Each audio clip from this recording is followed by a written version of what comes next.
Que a paz e que a bênção do nosso Senhor e Salvador Jesus Cristo seja sobre a tua vida. Eu sou Rebentos, eu quero falar um pouco sobre o Evangelho da descentralização. E deixar aqui algumas perguntas para você refletir. Se o Evangelho que é pregado hoje, da forma que ele é pregado, ele é ensinado, ele realmente descentraliza ou ele centraliza as pessoas como foi no passado? Porque o que levou os sacerdotes a matarem Jesus? Por que os sacerdotes mataram Jesus? Por que escolheu os sacerdotes tirar a vida de Jesus? Porque simplesmente Jesus ele estava libertando as pessoas da centralização. O que é isso? Era que as pessoas, para chegar até Deus, dependiam do sacerdote. E os sacerdotes colocavam sobre o povo leis que nem eles mesmos viviam. Leis, usos, costumes que nem eles praticavam. E isso não é diferente no dia de hoje.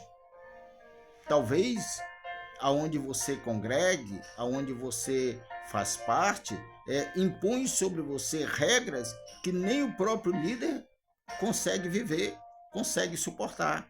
Então isso é um evangelho centralizado.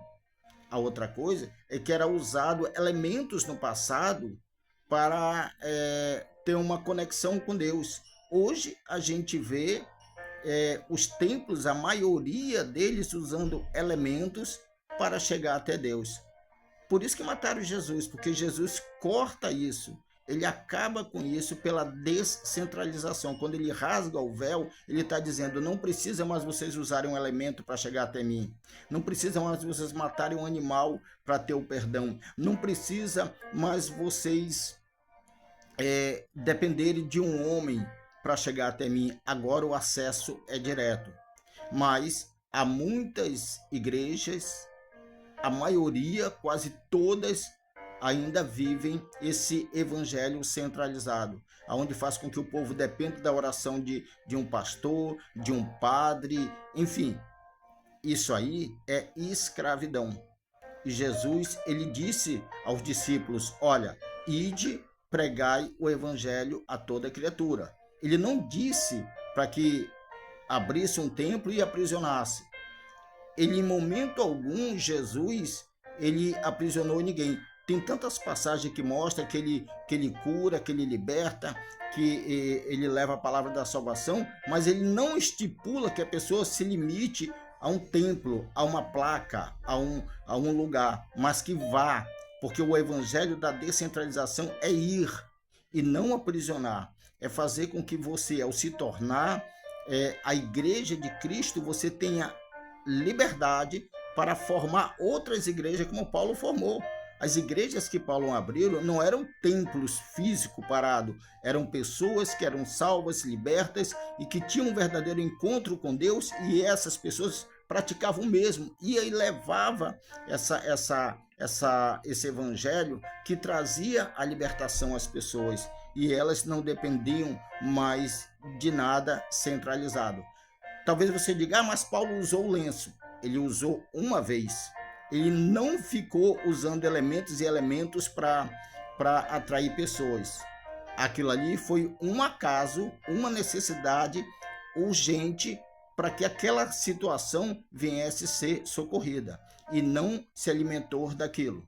Uma coisa que você pode usar é algo para um caso urgente. Outra coisa é você fazer daquilo um instrumento para aprisionar, escravizar as pessoas, para que elas possam receber o milagre, depender exatamente daquilo. Porque o milagre hoje depende somente de você, eu, qualquer um de nós, chegar até Deus e se tornar a própria igreja. E a própria igreja de Cristo, ela não está aprisionada entre quatro paredes, ela cumpre o ID.